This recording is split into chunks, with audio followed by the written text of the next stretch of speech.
the Demon King. And no, I'm not talking about that nerfed version of Muzan that we got.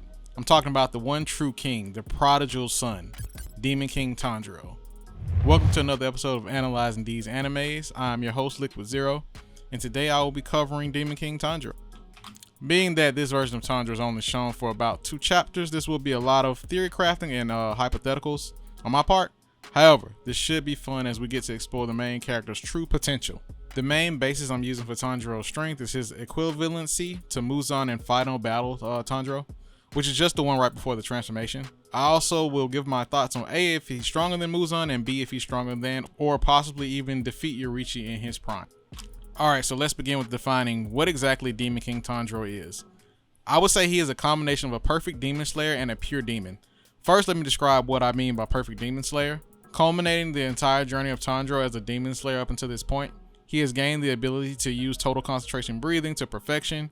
He has mastered the Demon Slayer mark, which is the sign of the peak of a Demon Slayer's power. This is confirmed by multiple characters, including Kokushibo himself, mentioning that there is an immense gain in strength, but the trade-off is that the user dies by the time they reach the age of 25. Which to me is a lie, but what I think is happening is that Demon Slayers on average, as they become stronger, end up battling against stronger demons or versus Muzan himself, and just end up being defeated. Also, Yoriichi doesn't die by that age, so that's another one in my favor, as he's pretty much the confirmed strongest. And I think he's over 80 by the end of his time on Earth. He is also able to turn his Nichiren blade red by himself, no banging against another blade. His sister isn't providing her blood demon art to boost his sword anymore, and he's not using a magic charm / tag thing to gain the ability.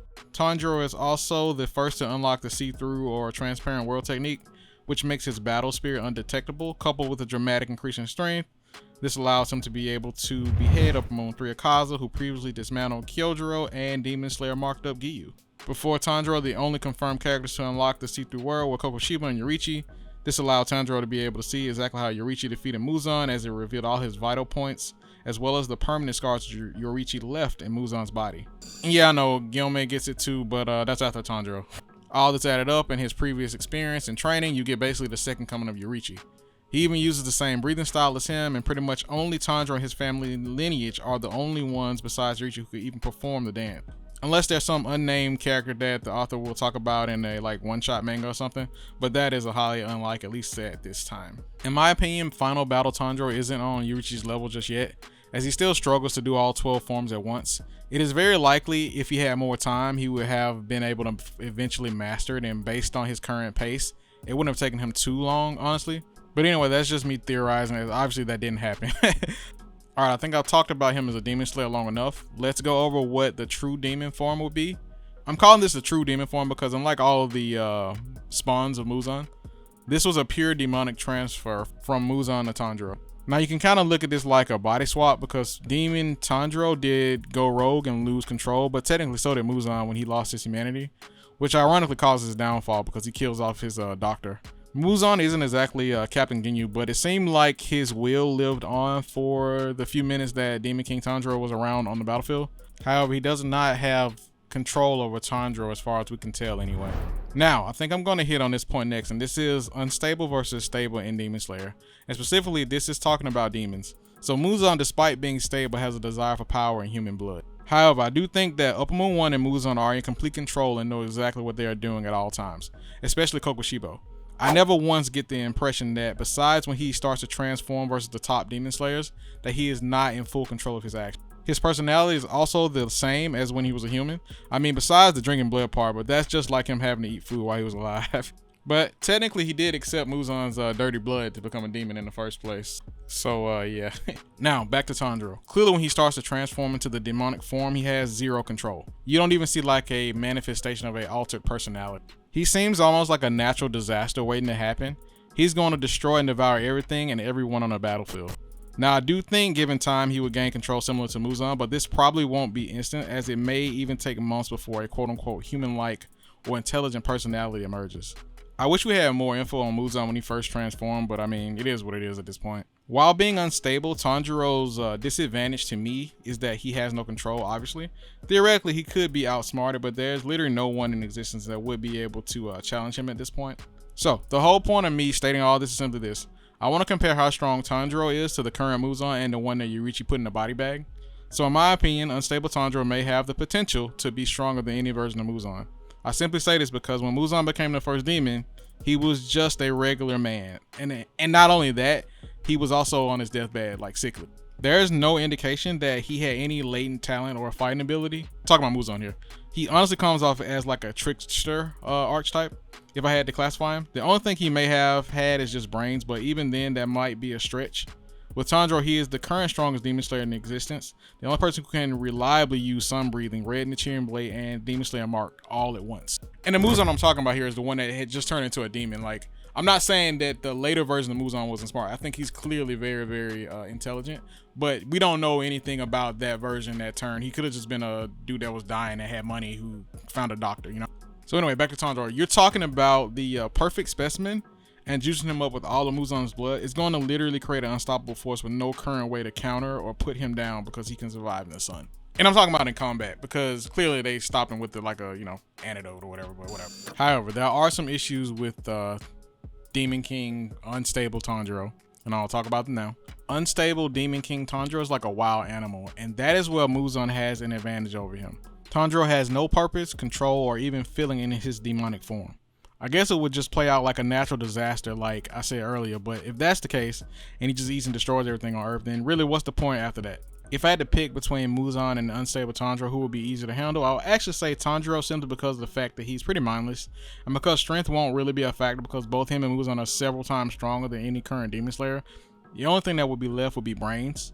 And Muzan has Tanjiro beaten 100 times over on this, especially as a Demon King Tanjiro. You see this in the story as well, as they kind of just inject Tanjiro with the antidote to return him to his human form.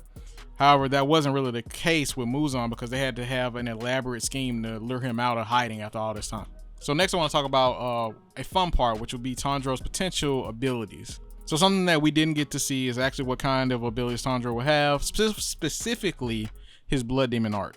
And if he would be able to use breathing styles as a demon for the breathing style piece, I believe as long as he eventually gains control of his demon form, there shouldn't be any issues with using his breathing styles. Since Kokushibo and Kaigaku both used it while also having less demon blood than Tanjiro received. So that would mean we have a sun and water breather coupled with a monstrous and unrivaled physical strength and speed.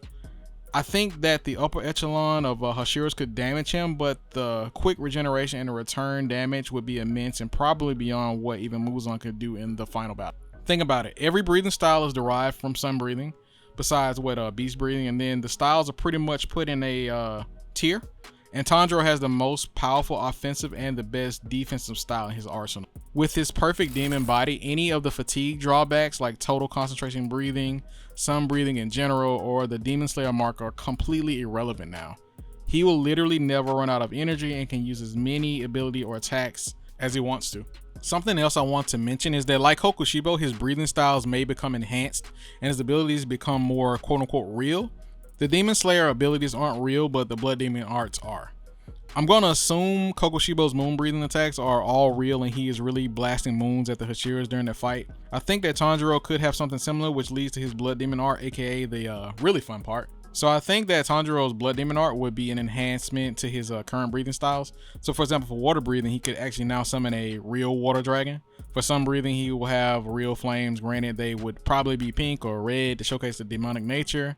And maybe the water could be like a corrupted sewer water dragon or something, I don't know.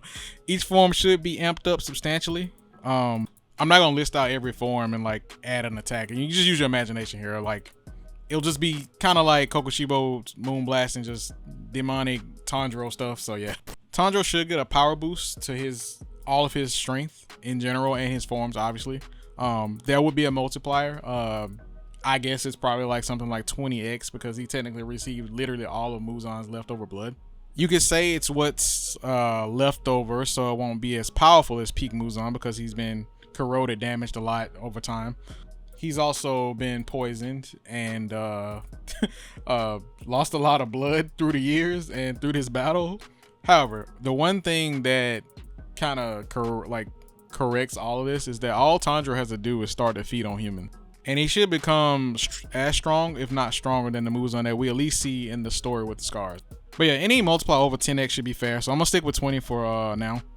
Something I thought about that was kind of bad was that Muzan Blood Demon art and abilities were just basically tentacle spam and poison. I really wish the author put more time into his attacks, but I guess Gotang had some other issues going on at the time and just wanted to end it. But I mean, how can you have foot soldier demons have more interesting abilities than the big boss, you know? Anyway, I'll add in something interesting. Maybe a damage over time ability if Tanjiro's sword or claws touch you. Not like a poison, because at this point, poison's stupid overdone. But something like internal damage / trauma if a limb isn't severed. So let's say Tanjiro fights Saname and he grazes him. After a few minutes, he starts to feel an extreme throbbing pain at the site of the wound. Let's say it lasts for like 24 hours, just in case he's able to escape. Since he got those Kimimaro bones and tail, we can have those be their own ability, like they heat up with some breathing and causes a like massive AoE splash fires when he swings them. I don't know. And for water breathing, the corrupted sewer water could be used as a defensive field when he puts them into like a guarding position, like his bones, is what I mean. Alright, so the final part. Could Yorichi defeat Demon King Tanjiro? Okay, so to me, canonically, this generation of Demon Slayers are objectively weaker than the era that Kokushibo and his brother are from. However, by the end of the story, the current Demon Slayers are objectively at least the second strongest era. For the first era, the only Demon Slayers we know of from that time period are Yorichi and Kokushibo. So I'm guessing that the Demon Slayers under them should have at least been somewhat relative to at least Kokushibo in human form. I have a theory. Yorichi is so far beyond every Demon Slayer and Demon of that era that he himself keeps that area in the #1 spot regardless of how strong the current Demon Slayers are / become. And here's the hard part for Tanjiro. The question is he stronger than the Prime Muzan full power up that Yorichi decimated and caused permanent scarring and damage to in their battle? Because if he is not, he will be completely annihilated the same way as Muzan was. The main advantage that Demon King Tanjiro has over Muzan is that he cannot be killed by sunlight.